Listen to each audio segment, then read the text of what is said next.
Imposto sobre dividendos. Sim, essa é a nova pauta da economia brasileira, nova pauta da reforma tributária. Vamos falar um pouquinho mais sobre esse ponto que está sendo super falado agora no mercado financeiro e entrar mais a fundo para explicar para você o que vai impactar na carreira de investidor e simplesmente quais são as empresas que vão ter mais benefícios e também prejuízos em relação a esse movimento. Antes de tudo, se você caiu aqui de paraquedas, muito prazer, sou o Francisco do canal Mente de Holder, semanalmente conteúdo sobre finanças e investimentos focados sempre para te ajudar no longo prazo na carteira para ter melhores lucratividades e melhores escolhas em relação aos investimentos. Então aproveita, eu sei, é aquela coisa chata, te inscreve aqui embaixo no canal, deixa o like e ativa o sininho para receber em primeira mão todos os conteúdos semanais. Beleza? Então, sem enrolação, bora falar um pouquinho mais sobre dividendos, onde eu vou ter em 3 partes: renda fixa, renda variável e fundo imobiliário.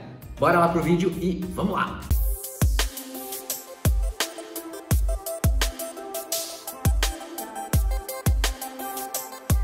Agora, com o avanço da reforma tributária, a gente vai ter mudanças principalmente na renda variável quanto na renda fixa. E eu vou explicar para vocês em detalhes os 3 pontos: renda fixa, renda variável e também os fundos imobiliários, o que muda nesses papéis. Começando pela renda fixa, hoje a gente paga uma tabela de imposto de renda regressiva, ou seja, começa em 22,5%, depois vai baixando para 20%, 17,5% até 15% de imposto de renda após 2 anos de investimento. E a nova proposta do governo é que esse valor ele seja unificado para 15% para qualquer data de novos investimentos. Então, essa questão da renda fixa vai impactar principalmente quem opera no longo prazo. As pessoas vão começar a investir mais no curto prazo, principalmente porque essa questão de tributação vai alterar drasticamente para quem investe com prazo menor. Ou seja, nesse caso, o único efeito negativo é que realmente os investidores não vão procurar investir mais por longo prazo, principalmente porque não tem mais o benefício da tributação. Ou seja, vale mais a pena investir no curto prazo, porque tem menos risco, digamos assim,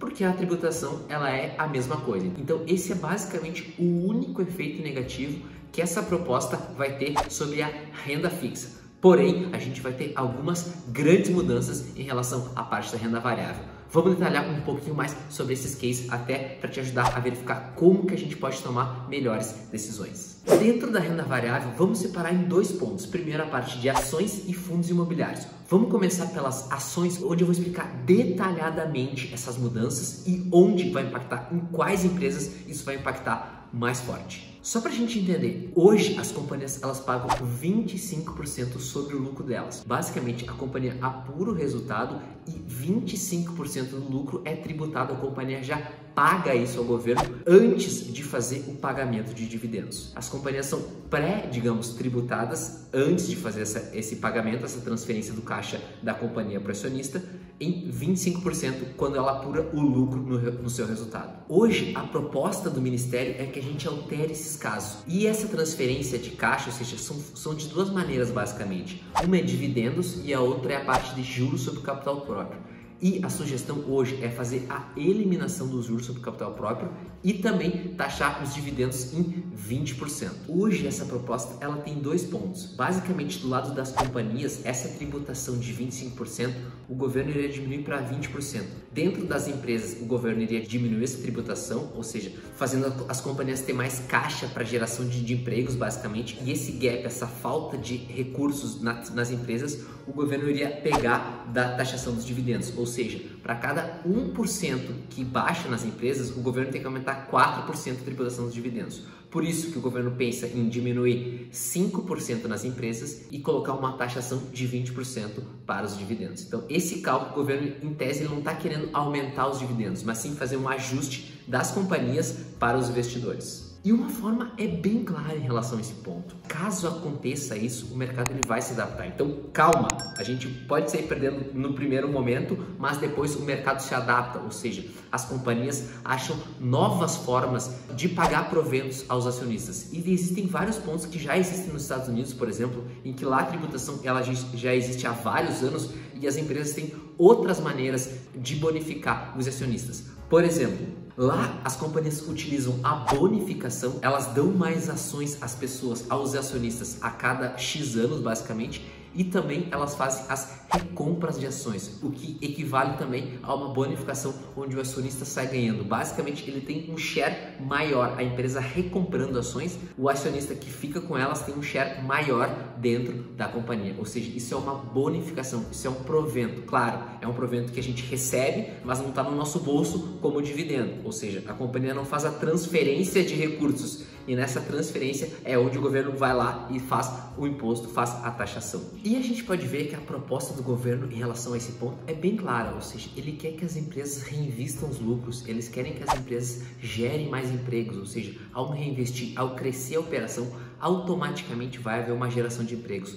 Consequentemente, o governo está focando mais nas empresas e não nos investidores. E como é que a gente se adapta em relação a esse ponto? Basicamente, a gente vai ter que procurar muito mais a valorização das ações ao invés do pagamento de dividendos. E é exatamente isso que a gente vê no mercado americano, ou seja, lá o yield das companhias é mais baixo do que o yield das companhias brasileiras, do que o yield da bolsa brasileira. Então a gente vê essa diferenciação, ou seja, os investidores americanos ou que investem na bolsa de valores lá fora, eles focam na valorização. E aqui a gente tem muitas pessoas que focam no dividendo, na renda passiva. Não existe certo e errado, existe apenas a gente se adaptar à realidade atual do mercado. Se o mercado não funcionar assim, a gente não tem controle sobre, a gente precisa se adaptar para operar da melhor maneira. Então é o que eu sempre digo, a gente precisa começar a focar mais na valorização das ações, principalmente para ter um melhor movimento e se ajustar melhor à realidade atual do cenário brasileiro. E o governo está fazendo isso basicamente para conseguir gerar mais economia, ou seja, agora nesse cenário de recuperação econômica e com a reforma tributária pretendida, o governo quer estimular as companhias a investir mais na operação, em geração de emprego e principalmente num cenário econômico mais ajustado da economia brasileira. Pessoal, se esse vídeo está te ajudando, aproveita, te inscreve aqui embaixo no canal. Eu sei, é aquela coisa chata, mas ajuda muito a gente chegar a mais pessoas. Então aproveita, te inscreve toda semana, conteúdo para te ajudar na carreira, na jornada e principalmente a ter melhores escolhas e opções nos investimentos. Então aproveita, te inscreve, deixa o like, ativa o sininho e vamos falar um pouquinho mais sobre os fundos imobiliários, os principais impactos que essa reforma vai trazer sobre os fundos imobiliários, que é uma classe de ativos que vem crescendo muito no mercado brasileiro. Essa é a classe de ativos que mais teve prejuízo em relação à sua nova proposta do governo. Basicamente porque ele vai taxar também os proventos dos fundos imobiliários. Então hoje, se a gente aceitava receber 0,5% ao mês de cada cota, a gente vai estar recebendo 20% ao menos. A gente vai estar recebendo 0,4% ao mês. Ou seja, consequentemente, tem que haver uma queda na cota dos fundos, uma queda no preço dos fundos para fazer o ajuste em relação à nova realidade. Então, de fato, caso haja a aprovação dessa nova proposta, os fundos imobiliários vão ser de longe o ativo mais prejudicado na classe de ativos do Brasil. Nesse caso, o único penalizado seria nós como investidores, até porque isso não vai gerar nenhum benefício extra para os fundos, basicamente. Na parte das ações vai ter benefícios para as companhias e vai ter prejuízos para os acionistas, mas vai ter um benefício, basicamente, as companhias vão ser beneficiadas. Em contrapartida, nos fundos imobiliários, a gente não vai ter nenhum benefício para os fundos, porque basicamente os investidores vão ser taxados, os fundos não vão ter nenhum benefício em prol disso, não vai ter nenhuma queda de tributação em relação aos fundos. Então esse é um ponto importantíssimo que a gente tem que focar. Caso haja aprovação, a tendência, a probabilidade é que os fundos imobiliários sofram mais do que as companhias, do que as empresas, do que as ações. Aproveitando, se te ajudou, te inscreve aqui embaixo no canal, deixa o like, ativa o sininho. Cada vez mais estou postando vídeos aqui no YouTube, principalmente para te ajudar na jornada, na carreira de investidor e a tomar melhores escolhas. Vou indo nessa, te espero na próxima, bons investimentos e até mais!